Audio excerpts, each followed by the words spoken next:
Well, good afternoon, ladies and gentlemen, and it's always an honor, a very special one, for me to introduce today's speaker, ETSU's president, Dr. Brian Noland. A moment of personal privilege.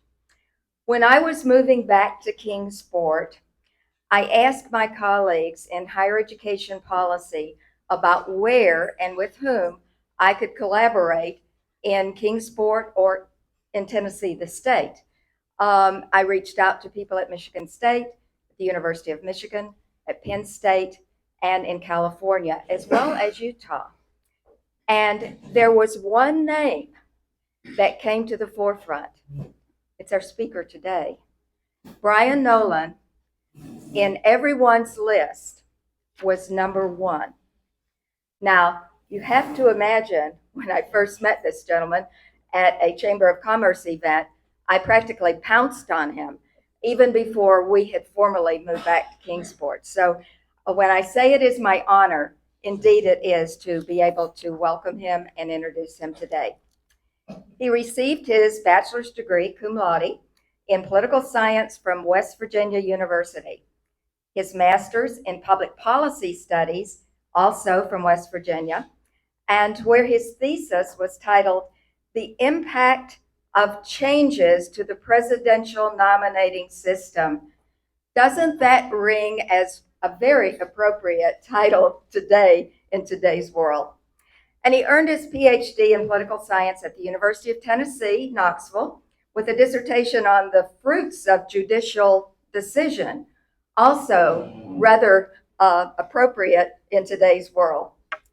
Prior to coming to ETSU, Dr. Noland spent 5 years as chancellor of the West Virginia Higher Education Policy Commission. It was a 10-member board that oversees the state's post-secondary education system. And then he worked for 8 years for the Tennessee Higher Education Commission and served as its associate executive director. Among his responsibilities at THEC included implementing the Tennessee Education Lottery Scholarship Program, and he was also a faculty member in the Peabody College of Education at Vanderbilt University. In January of 2012, Dr. Noland became the 9th president of East Tennessee State University.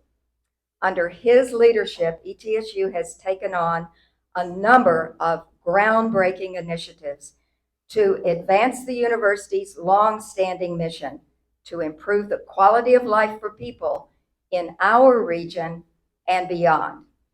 In fact, during his tenure, ETSU has achieved its highest graduation, retention, and employee satisfaction rates in its entire history.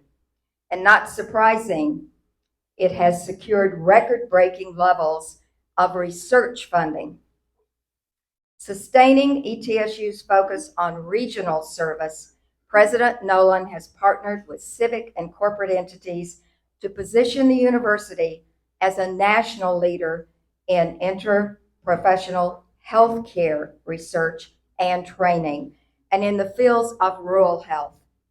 Under his leadership, ETSU has launched several state and privately funded health research and care centers, including the ETSU Invalid Health Strong Brain Institute, a first of its kind as an institute dedicated to promoting the awareness and the study of adverse childhood experiences. In 2023, working closely with the members of the Tennessee General Assembly, President Noland helped secure funding, recurring public funds for the Gatlin College of Pharmacy, which previously had been funded entirely through tuition and private donations, a major accomplishment. President Noland has guided ongoing innovations within ETSU's academic portfolio and curricula. This includes the launch to Go Beyond the Classroom initiative, which expands the university's focus on community-engaged learning and aims to provide all undergraduate students with real-world hands-on experiences such as internships and community service, research, intensive projects, and study abroad. One of the things that makes the college experience connect not only to the lives of the students, but then to the greater community in the world as well. And long after he arrived at ETSU, I bet every single person in this room, if not in this entire state, recalls that he helped relaunch the university's football and marching band programs, which, as many of us will recall, had been inactive since 2003. The football team quickly established itself as a leader in the Southern Conference, and while the marching band, well, to quote others, boomed literally and figuratively. The band has grown to more than 300 members strong, and just in a few short years was selected for that prestigious honor of performing in the Macy's Thanksgiving Day Parade, along with only 2 other colleges. And I think that it's important for us to realize and to see what a champion that is for the entire community and the state. This marks the very first time a collegiate band from Tennessee has performed in the parade in over 50 years. President Noland serves on the board of the American Council on Education. It is the premier organization that mobilizes the entire higher education community, the 2-year, 4-year, publics and privates, and helping them and the nation to shape effective public policy and to foster innovative, high-quality practice. He's also on the board of the American Association of State Colleges and Universities, and especially we are pleased, once again, we have a representative on the NCAA Division I Board of Directors. Ballot Health, Bank of Tennessee, and the Tennessee Valley Authority. The late management expert Peter Drucker, known to many people as the father of modern management, defined management as doing things right. But then he said that leadership was doing the right things.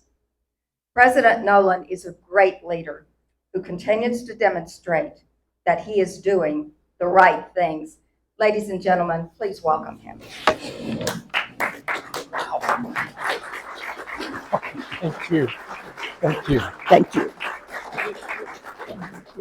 Well, thank you. I kind of don't even know what to say, but I want to start by thanking you for the invitation to be here. I also want to thank Representative Hawk and Mayor Scholl for their leadership, and to other elected officials. Thank you for the leadership that you provide, not only to our community, but to the state of Tennessee. There are still some desserts left over there.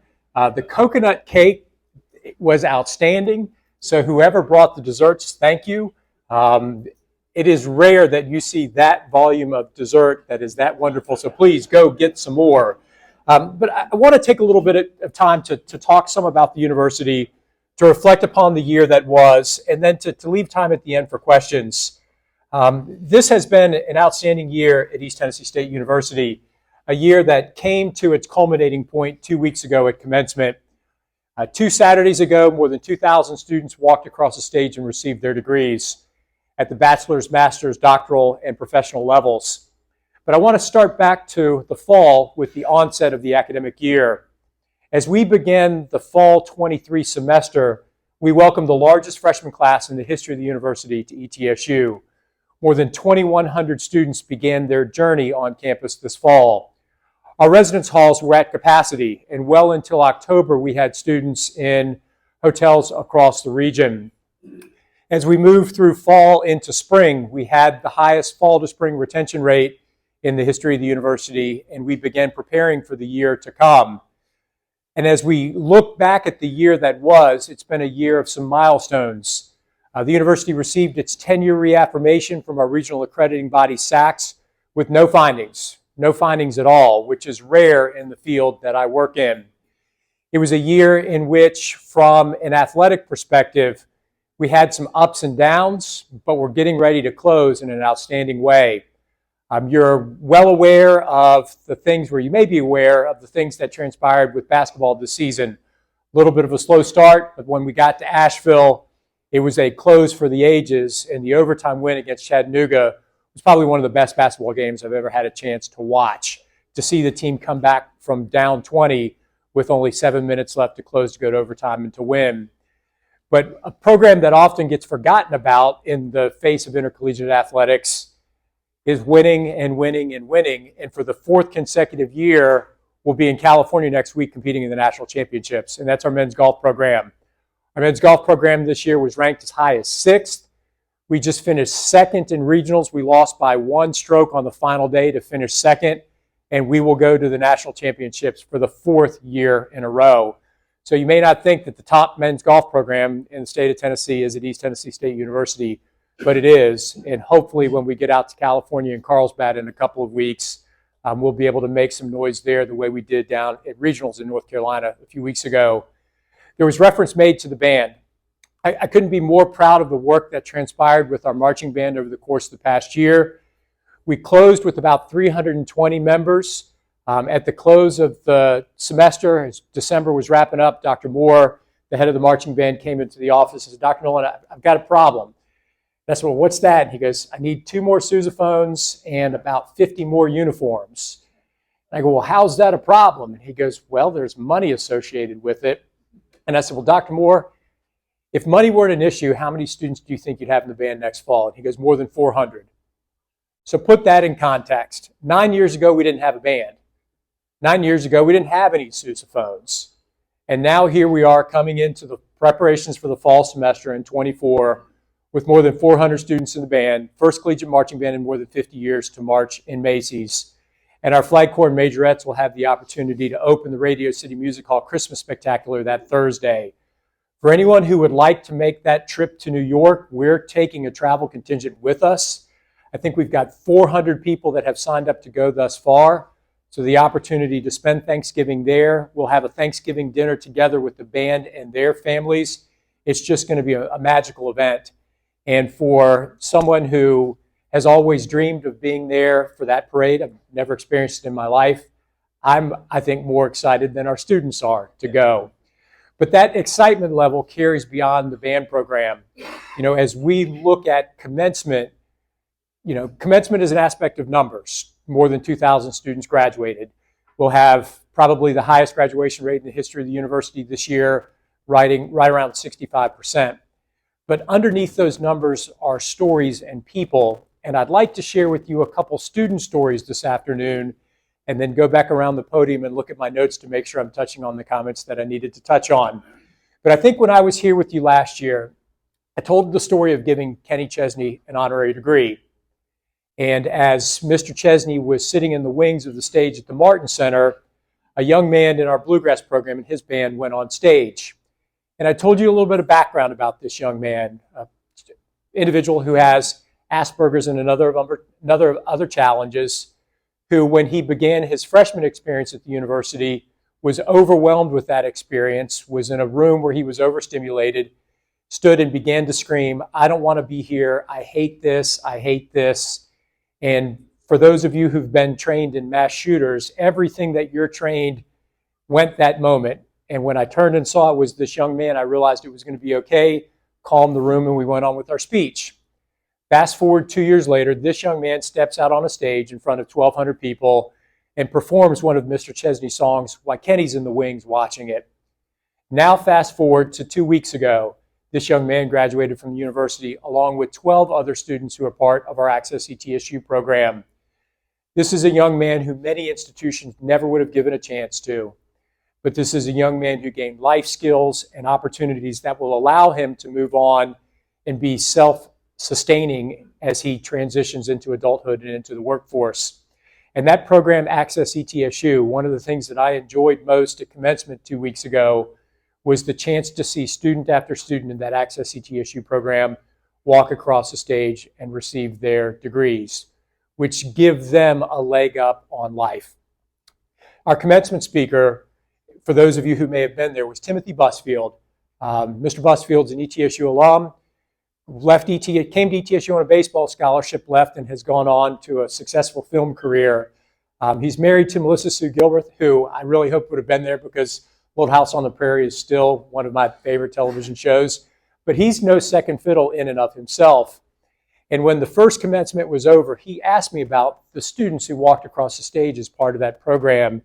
And I told him the story of this young man, and the young man's parents reached out to me the other day because Mr. Busfield had sent him a note telling him how proud he was of his accomplishments. But that focus on detail and on people is what makes, from my perspective, ETSU different than other universities in the state.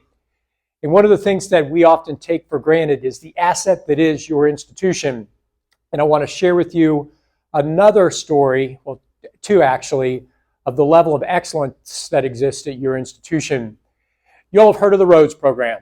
It's the preeminent recognition from a scholarship perspective in American higher education. It is the top scholarship in the world.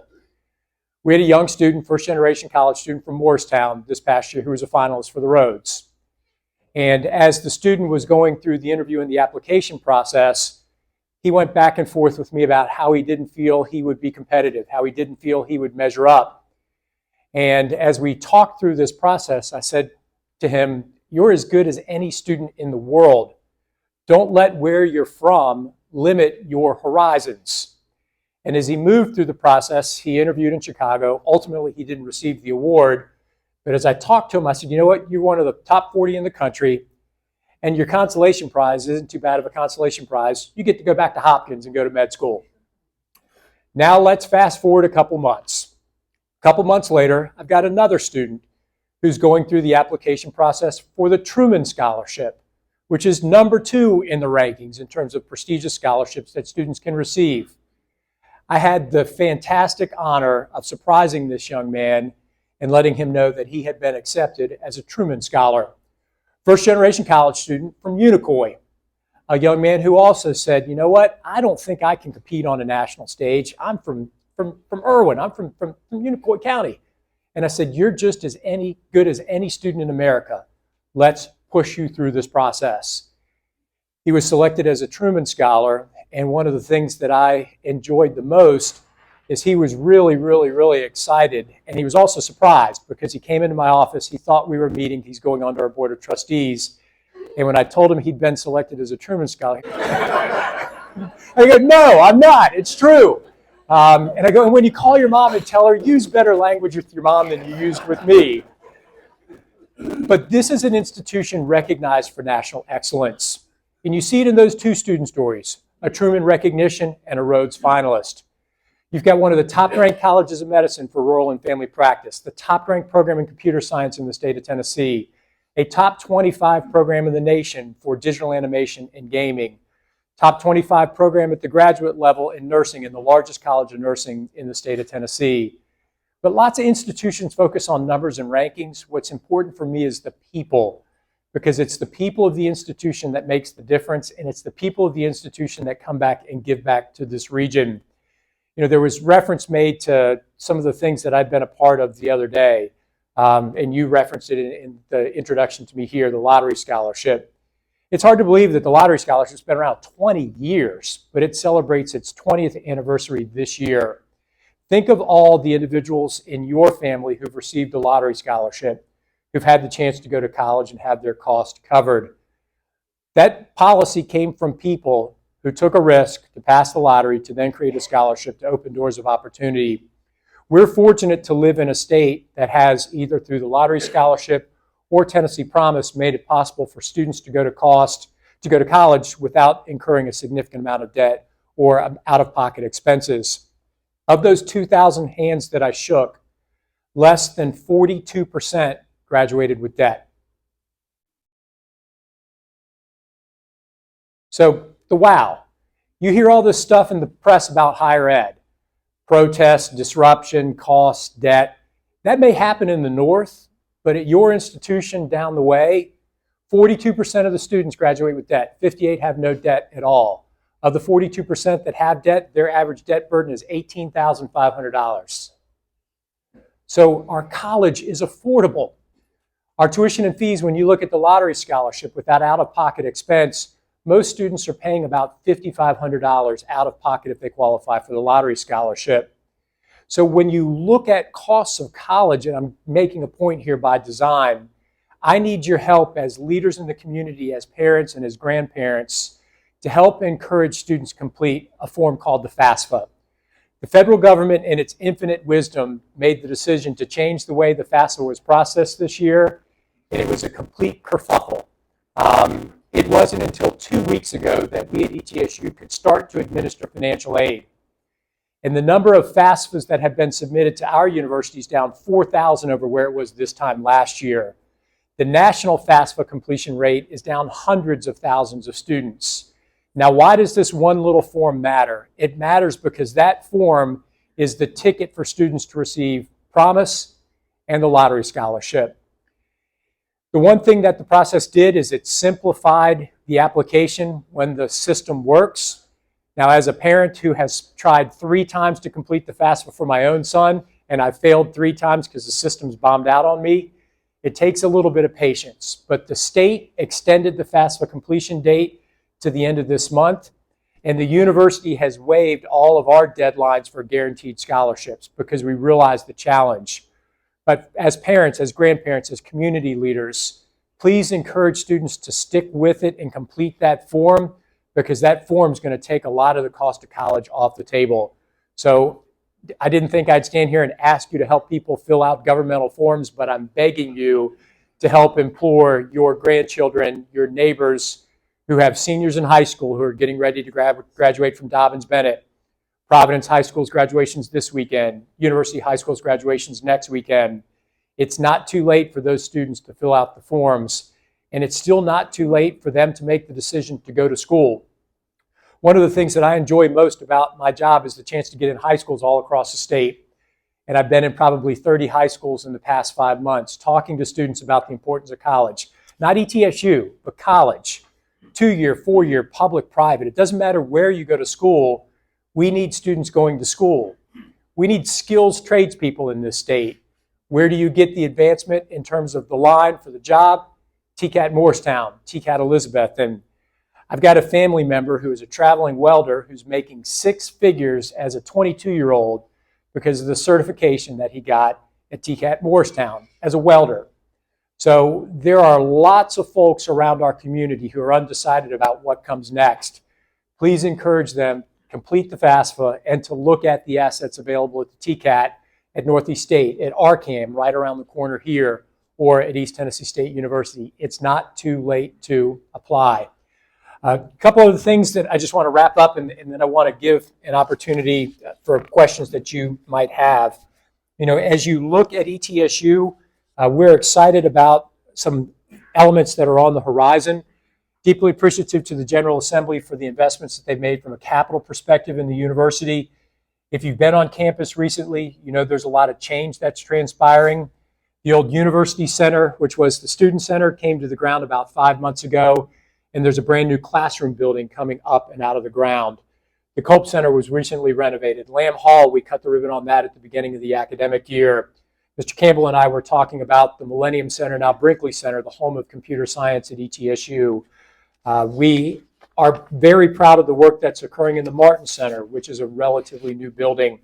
If you did not have a chance to attend any of the performances this year, it's still not too late. Tickets are available for Stomp in a couple of weeks, and then we'll announce next year's Broadway series. But the Broadway that you see at the Martin Center is the same that you would see at TPAC. And for those of you who had the chance to watch My Fair Lady there in the Martin Center a few months ago, it was an outstanding performance, as was the performance of Jesus Christ Superstar. That asset is an asset that is the region's asset. It's not the university's asset, it's the region's asset. So take advantage of the things that we have at the institution. You know, I've mentioned capital construction as we look forward to the upcoming year. You know, one of the things that is occurring at the institution is a lot of preparation work for us to advance programs that align with emerging business and industry needs. For the first time in 40 years, we've reoriented the academic infrastructure of the university, combining colleges, combining disciplines, and ensuring that we're positioned to meet the region's needs. We'll launch mechatronics this fall, and we'll create a new school of science, technology, engineering, and math as we really start to grow out our engineering programs. I can't say enough to thank leadership in Kingsport for your efforts to help bridge the connections between us and the University of Tennessee that has provided a dental clinic that gives dental access to citizens here in Kingsport and across the region. And maybe in time that'll grow into something a little bit bigger. But as I look ahead to the year to come, kind of here's what's on the horizon for us, which is very different than what's on the horizon at other institutions in the country. First, our budget's balanced. Second, we'll be providing salary enhancements to our faculty and staff. Third, our enrollment's growing. We'll have, as long as everything stays in its trend lines, again, the largest freshman class in the history of the university. This year will be larger than last year. Because of some adjustments we've made to our building infrastructure, we'll have 400 more students in the residence halls this year than last. We'll have 3,500 people in the residence halls on campus this fall. That's about 1,000 more than it was a decade ago. So there are good things happening at your university, and your university is more than just Johnson City. We've got operations in downtown Kingsport. We've got the branch at Allendale. We have a branch in Sevierville. This is an institution that also, from a dual enrollment perspective, a lot of the kids who walk across the stage at Dobbins-Bennett may have 12 to 18 hours already in their back pocket from dual enrollment courses that we have provided. So I thank you for the chance to be here. Real quick, because I know someone's going to ask about football, so I'll just touch on football. If you've not had Coach Lamb come speak, I would encourage you to invite Coach Lamb to come speak. He is a dynamic young football coach, and it's a sign in life that seasons are transitioning, because Coach Lamb would have been in our first graduating class whose hands I would have shaken in 2012. When I was interviewing him, I was doing the math, and I'm like, wait, you're 31 years old? He'd been head football coach at Gardner-Webb, took them to 2 NCAA tournament appearances, and has brought 20-some players from that program to us, and it's going to be something to behold. There's a different energy in the program. We opened up against Appalachian State. Then we've got a kind of a game to get ready for what comes next. But our second home game is against North Dakota State University. And at our level, that's the Alabama. They've won multiple national championships, but they'll be here second week in September. And coaches said, we're going to give them everything that they can handle. So if you're looking for something to do and you want to watch a FCS level football game at the highest level, I'd encourage you to be at Green Stadium that day as the Bucks take on North Dakota State University. The NCAA landscape, I'd be happy to take a question on. I'm a glutton for punishment. I'm on all these boards that just get darts thrown at us. No bigger darts are thrown than at the NCAA level. But that world's getting ready to shift. And if there's a settlement agreement next week, we're going to be in a situation of revenue sharing, et cetera. But a decade ago, when I was president of the institution, if the head men's basketball coach had walked in my office and said, Doc, I need $60,000 to go buy a power forward, we both would have gone to jail. But that's the landscape we're in now. Even at our level, we're having to put NIL money on the table to retain players and to recruit players. So the things that are happening in college sports, it's hard to wrap your brain around. But if you're a fan of college sports, the next couple of weeks, it's going to be really interesting to see what happens with this court case that has the chance to disrupt the landscape of American higher education from an athletic perspective. But thank you again for the chance to be here, and thank you for giving me the opportunity to serve your university. The accolades that you heard at the beginning aren't things that I've done. We have outstanding staff. 2,600 people make their living serving East Tennessee State University, serving 14,000 students who are enrolled at the institution. There are good things that are happening, and I'd be happy to take questions about East Tennessee State University or anything else that you might have a question on. But thank you for the opportunity to be here and represent the university today. And there's still cake sitting over there that y'all cannot let go to